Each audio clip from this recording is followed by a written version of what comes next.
Estaba yo el otro día clavándole un clavito a Pablito cuando de repente me di cuenta de que tenía que hacer la reseña de Dale Duro. Suena peor de lo que parece, pero no es lo que pensáis. Antes de empezar el vídeo quiero aclarar que esta reseña me la pidió uno de mis mecenas de Patreon que se llama Federico. Comenzamos con un tipo llorando sin que nadie nos explique por qué, e inmediatamente después nos remontamos un mes antes de lo sucedido. Al parecer el llorón de antes es un multimillonario llamado James al que no le va nada mal en la vida. Tiene una mansión enorme, una mujer que en absoluto parece una interesada, y un jardinero que está hasta los cojones de verlo desnudo todas las mañanas. A continuación tenemos una intro en la que se muestra el contraste de los diferentes estilos de vida entre la gente rica y la gente pobre, y continuamos con James, que por si no le fuese suficientemente bien, su jefe lo asciende a socio de la empresa y además descubrimos que en realidad es su suegro, que bueno, pensándolo bien esto no sé si es algo bueno o malo, pero en teoría nos lo presentan como bueno, así que ya quedó claro que James tiene una vida de ensueño. Entonces, ¿por qué estaba llorando? ¿Porque lo van a meter en la cárcel por un crimen que no cometió tal y como indica la sinopsis de la película? Nah, no creo, seguro que es por otra cosa. Y ahora llegó el momento de conocer al segundo protagonista, que se llama Darnell, tiene una familia y su estilo de vida es mucho más humilde que el de James, sin llegar a ser malo, pero desde luego está muy lejos de todos aquellos lujos que vimos antes. Además necesita ahorrar dinero para sacar a su hija de un colegio de mala muerte del que no se sabrá nada en toda la película, pero en teoría es un mal colegio. El caso es que Darnell tiene un lavadero de coches bastante humilde y James lo tiene pseudo contratado desde hace mucho tiempo, y esta es la conexión inicial que van a tener ambos personajes. Al cabo de un rato y después de unas cuantas situaciones cómicas, James celebra una fiesta en su casa y de repente llega el FBI, que lo detiene por fraude y malversación. Después de todo el papeleo que esto supone, sus opciones son aceptar el trato del abogado que le dio su jefe y cumplir un año en una prisión bastante polémica, o jugársela para intentar demostrar que es inocente. Entonces James hace lo segundo, la caga bien cagada y lo condenan a 10 años, pero por algún motivo van a tardar 30 días en meterlo. No sé si alguno de vosotros sabe de derecho, pero me gustaría saber la explicación de esto. O sea, imaginaos que en vez de fraude y malversación fuera asesinato o narcotráfico. Con 30 días tendría tiempo de sobra para vengarse y al final podría morir gente. No digo que no sea posible, de hecho estoy bastante seguro de que lo es, pero no tengo ni idea de por qué. En fin, que lo condenan 10 años y se pone a llorar. Vaya, al final era por eso. Ahora que ya estamos en el mismo punto en el que comenzó la película, James trata de huir del país y llevarse consigo a su mujer, pero esta no solo lo rechaza, sino que corta con él y de repente llegan un montón de policías y lo detienen. A ver,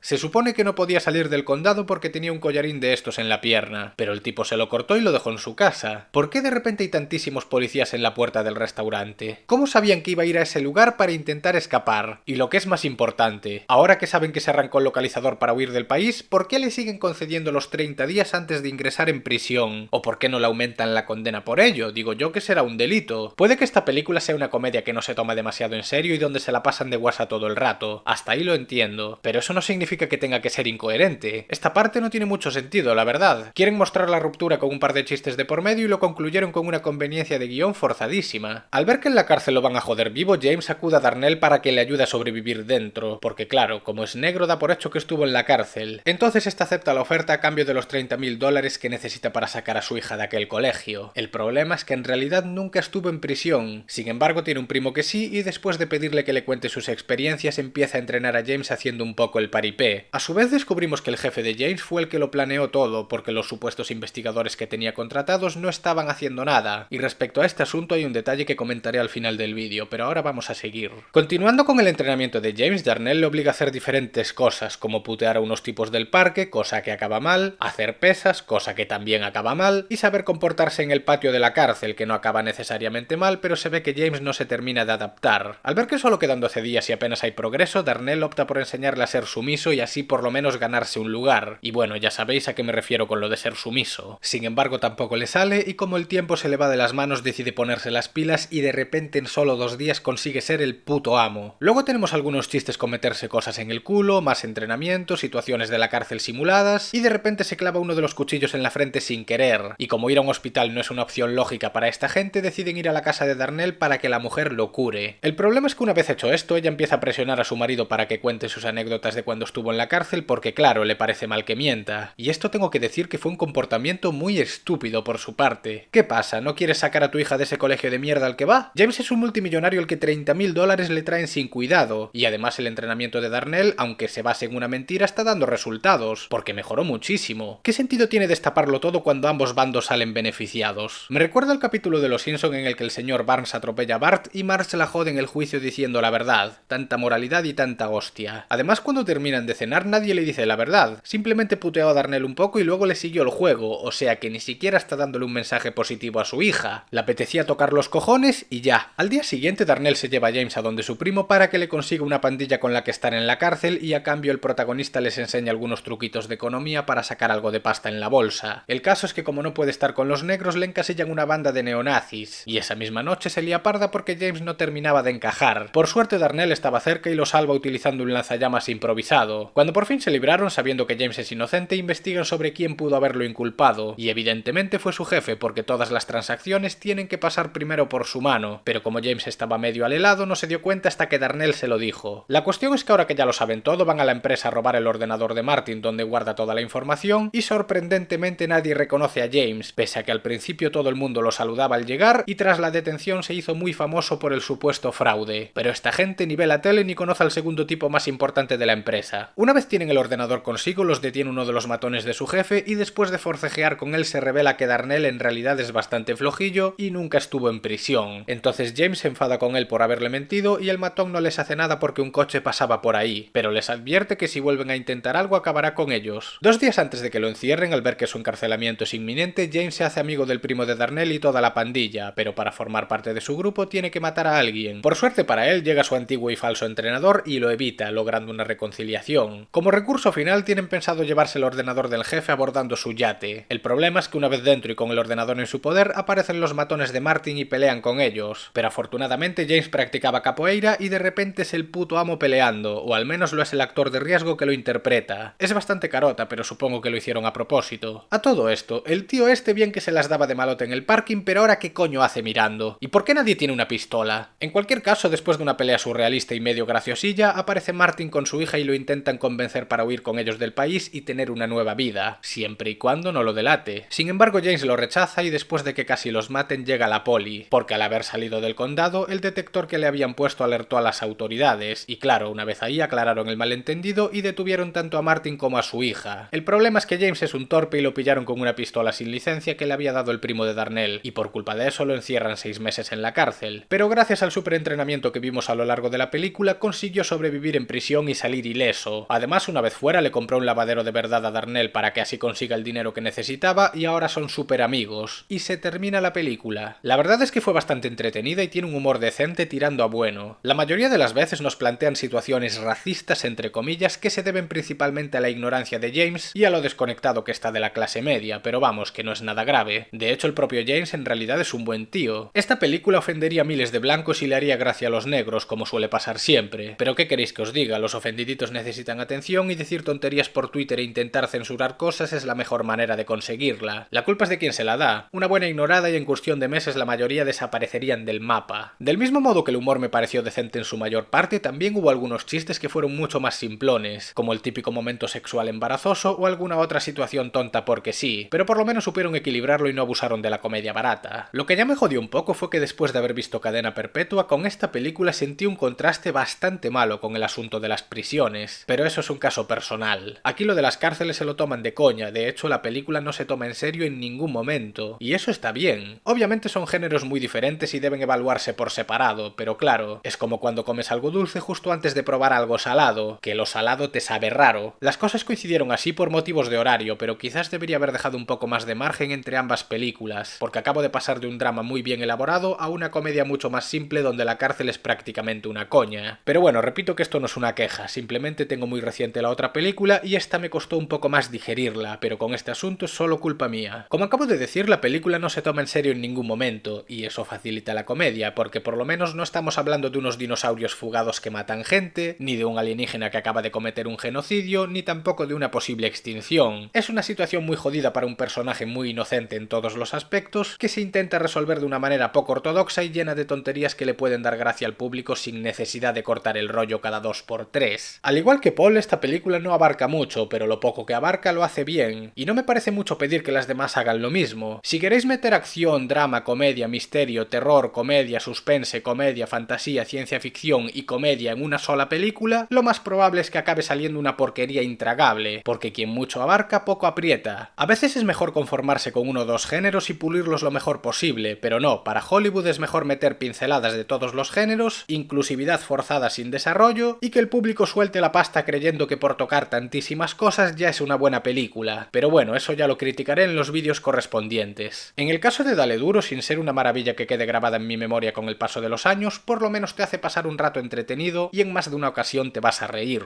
No es como la típica película de Adam Sandler ni tampoco Scary Movie, donde los chistes son tremendamente básicos y mediocres. Aquí por lo menos hay alguien que trabajó en el guión. Aún así, eso no quita que no haya habido momentos demasiado forzados, como por ejemplo lo de que nadie reconozca a James en la empresa, o lo de que la policía aparezca convenientemente en aquel restaurante cuando todavía no había salido del condado. Luego ya, con las peleas y resolución de algunas situaciones no me voy a meter porque gran parte del surrealismo está precisamente para hacer gracia, pero todo lo anterior es pereza del guión, porque no son situaciones necesariamente graciosas, y su función es principalmente la de interconectar un suceso con otro, así que por lo menos deberían tener algo de sentido. Y ahora llegó el momento de hablar de la incoherencia con el jefe de James. Se suponía que Martin la cagó y utilizó a su yerno como cabeza de turco, pero esto es una gilipollez. ¿Por qué utilizar a alguien tan cercano que está haciendo ganar millones a la empresa y no a otra persona con menos importancia? Además, la hija de Martin al principio no sabía nada, ¿y si se lo hubiese tomado mal? Vale que si no hubiera sido así no habría película, pero hostia, me parece muy estúpido por parte del jefe. Cárgale el muerto a otro y deja a James en paz, que te está haciendo millonario y está saliendo con tu hija. Otra cosa es que se llevasen mal y quisiera joderlo. En ese caso habría estado bien. Pero no es así. Martin y James se llevaban bastante bien. De hecho, lo incitó a aceptar el pacto de confesar e ir únicamente un año a la cárcel en vez de 10. Y cuando lo pillaron en el yate le ofreció irse con él. No se llevaban mal y aún así casi le jode la vida. Esto es posiblemente lo más flojo del guión. Podrían haber cambiado un poco la actitud de Martin y asunto zanjado, pero no lo hicieron. Y ya sé lo que pensarán algunos, el guión en una comedia no es importante. Pues bien, dejadme deciros que ese pensamiento es una puñetera mierda conformista. El guión es importante absolutamente siempre. La película puede ser la comedia más surrealista del mundo, pero una cosa no quita la otra. El guión es el pilar fundamental de cualquier historia, sea película, libro o videojuego. Y no me refiero a la historia, sino a la estructura del guión. Metéoslo en la cabeza, porque ya estoy cansado de la gente que justifica guiones chapuceros diciendo que es ciencia ficción, comedia y bla bla bla. Eso no es excusa. Que haya alienígenas y viajes en el tiempo significa que es ciencia ficción, no que el guión pueda ser una mierda clavada en un palo sin que pase nada. En fin, esto último no es una crítica directa hacia esta película. Lo de Martin me pareció muy flojo, pero tampoco destroza la historia, solo quería aprovechar para aclarar este asunto. Un género cinematográfico no define la calidad de un guión. ¿Qué pasa? ¿Que para unas cosas hay que trabajar y para otras rascarse los huevos? ¡Anda ya! Las actuaciones de los protagonistas me parecieron bastante buenas. Hubo una escena en concreto que la hicieron muy bien, que es cuando Darnell simula las personalidades de varios presos de la cárcel mientras James intenta responder como si fuese real. Creo que estuvo muy bien llevada y lo hicieron correctamente. Conclusión final. Dale Duro es una película de comedia bastante básica pero entretenida. Tenemos la típica relación cómica de dos personajes que se basa en una mentira, luego se descubre la verdad, se enfadan, se reconcilian y viven felices siendo amigos otra vez. ¿Cuántas veces habéis visto esto? Porque yo un buen puñado. Lo único malo que tiene son algunas conveniencias de guión y el hecho de que no paran de hablar de lo malo que es el colegio de la hija de Darnell y la prisión a la que va a ir James, pero luego no le dedican un carajo de tiempo ni al colegio ni a la prisión. La verdad es que algunas escenas dentro de esos lugares tenían potencial para crear buenos momentos y ya de paso remarcar lo malos que son, pero lo desaprovecharon. Por todo lo demás es una película divertida, simpática y que está de puta madre para ver una tarde con tus amigos.